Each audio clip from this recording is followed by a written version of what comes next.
down, and that's the insertion. Ouch.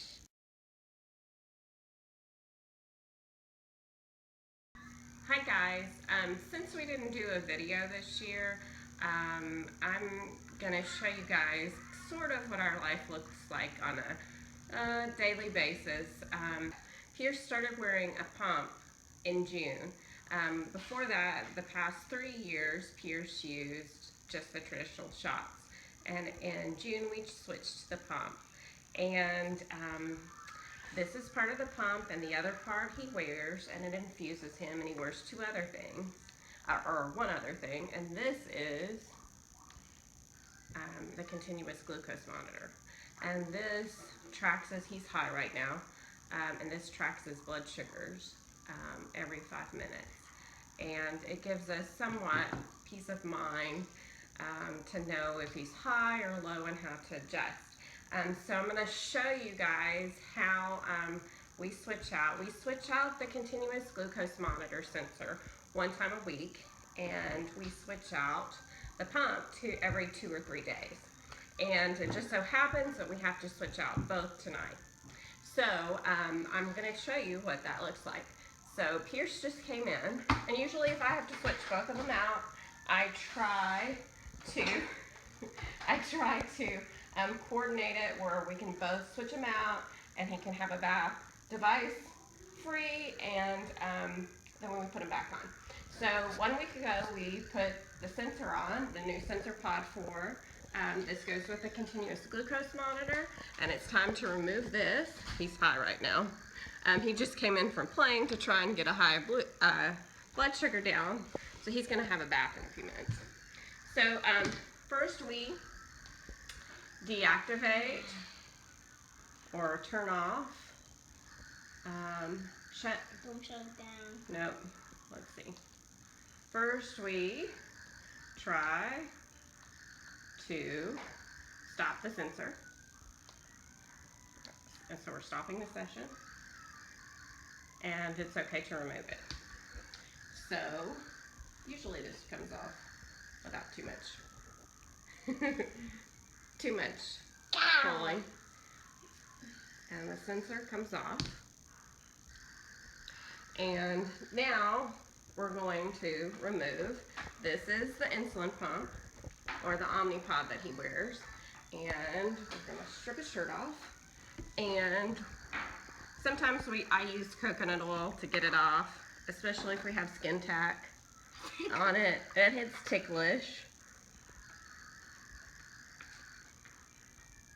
And before we do that, we have to deactivate the pod for the pump. And Pierce likes to do that sometimes, so that's his job. Select. Change pod, conform. So now this pod is deactivating, and we can pull it off. My favorite pod. It beeps and we can pull it off.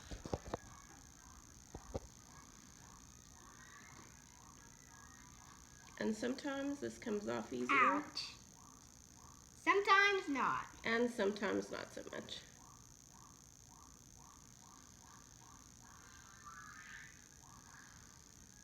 Can I hit next? No, just leave it. Depending on how much skin tack we have on, or how active he's been. And this one's just 2 days old.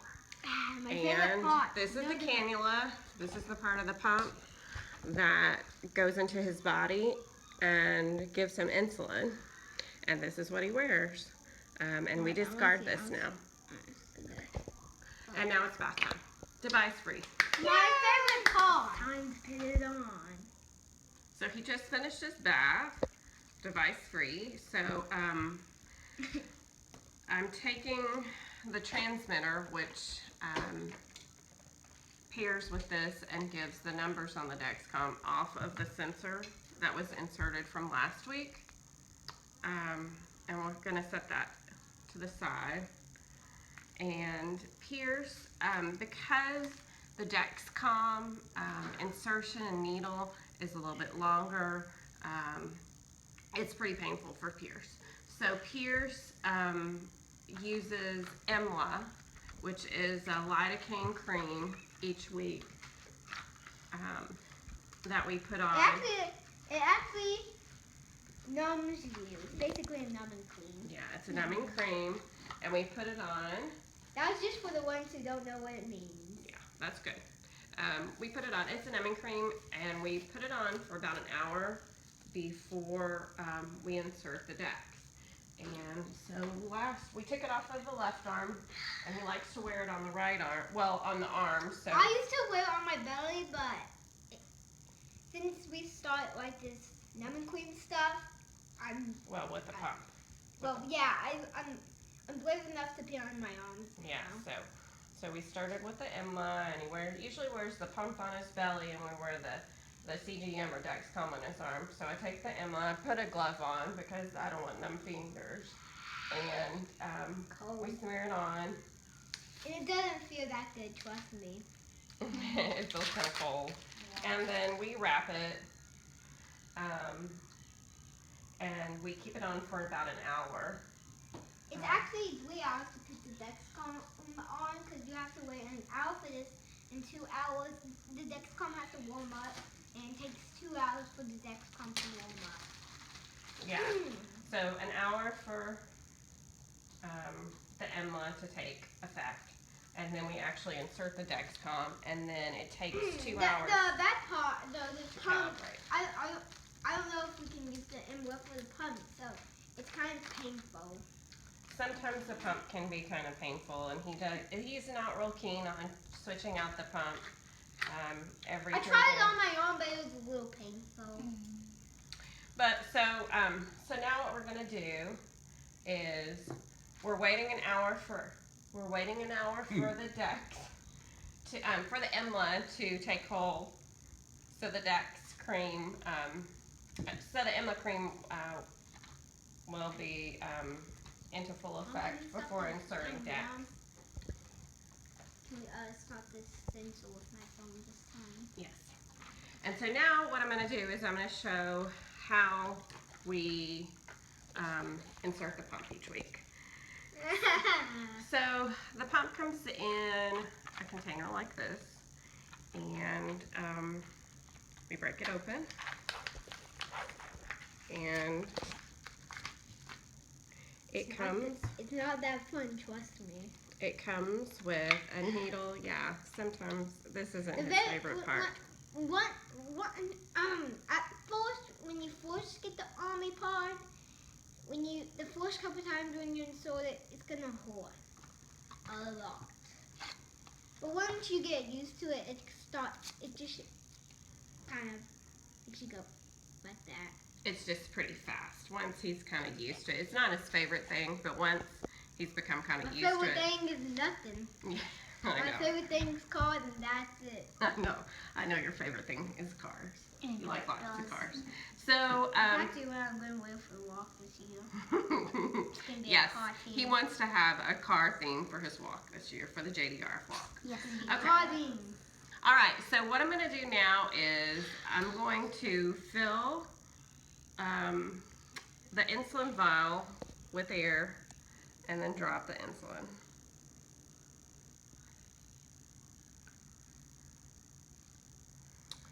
And we draw this particular pod will hold more than 50 units of insulin at a time.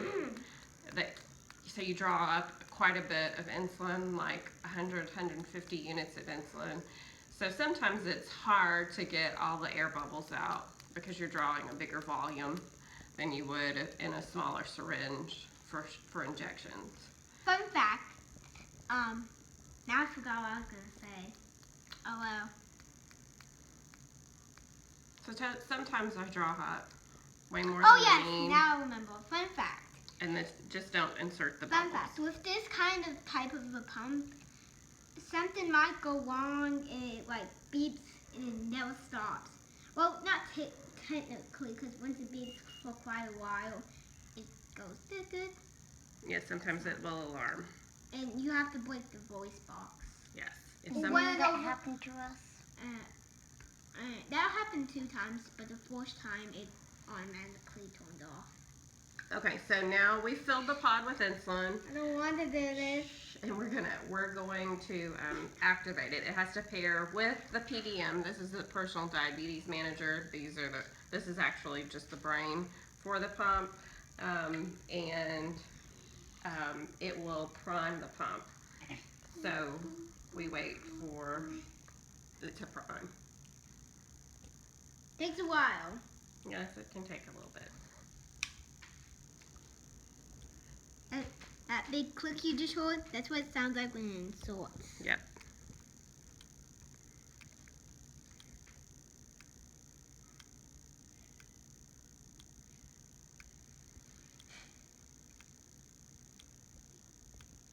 So, This pump is tubeless. It doesn't have tubing. it's the only pump that doesn't have a tube. But the other pumps don't have it. The machine would be like sitting in your pocket or pants. It would be this tube, and it would have this little pad, and it would connect it, and it had this little deal in the middle of it, and that's what it would give. Yes. With the tubing, it has an insertion set, and I don't want to do this. okay, so we pop this little plastic-looking soda cap top off to make sure the cannula is okay, and it is all okay. So I hit next, and the next thing we do is he usually likes to insert on the belly. So I'll clean the belly. We alternate. No, it'll be great. No, I won't. We alternate sides every couple of days. You can see. And We can see where we inserted last week and we hit a vein. So sometimes there's bruising and bleeding. we had a vein a couple weeks before that. So I was thinking maybe we could, if it does that again, maybe we could switch to the arm. Maybe so, yeah. I don't want to do it on the belly or butt. Yeah. Okay. I mean, Outside? you know what I mean. Outside? Leg or butt. You want it yes, to face up? outside. Okay. It's what's painful. Okay, so we're going to place the pod up right about here, and I stick the adhesive down. The adhesive tape. YouTube. And it's down pretty good. Is it wet? I think Please, it's just like please subscribe. You know what I mean. Subscribe. Okay, so now I'm going to press start, and And it's it's gonna going say to it out. insert, and it self-inserts, and it counts down, and that's the insertion. Ouch. I told you it's good with tailbone on YouTube. It's definitely in. Okay, and we check to see that the cannula is in, and it is. So it's properly inserted. So Can't see it. I see it. And so that is the insertion of a pump, and it's the Omnipod pump, and it's tubeless, and it's been working out really great for Pierce. He's not keen on the changing of the One more site, question. but he's done a great job, and I hope that you've learned something. So, if you like this video, please subscribe. So it's been an hour now that we've had the MLA on, and we're going to unwrap and put Dex on. So That we, tickles a bit. yeah. So we unwrap, and we wipe the spot. It's kind of weird because it's white. Yeah, it does. The MLA causes blanching of the skin, so I can kind of see where I've had it, which helps because it really sucks if you put the MLA on and then you miss the site where you're trying to insert. So And we for the ones who don't know what blanching it means like whiter. Yes, it turns the skin whiter. You are absolutely correct. So I clean the little transmitter, and we open a package, and this is what the insertion set looks like for the Dexcom, for the continuous glucose monitor. And so we open this set, and Pierce always likes to take the top off. Okay. Pierce likes to take the top off. That's what we use to pull the transmitter off when we're done with the No, I just found out something. It keeps from that from going in while it's in the packaging.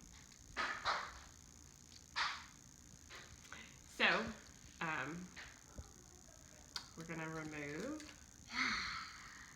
and put the adhesive on. Adhesive tape and Pierce, you and I are gonna switch spots since it's on this hand.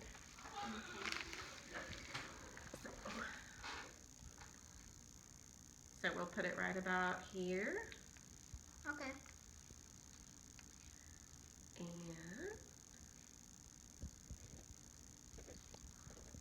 can you turn the camera so I can see? So we put the adhesive tape down. And now we're gonna insert the needle. So ready? 1, 2, 3. Okay. Did you feel it? No.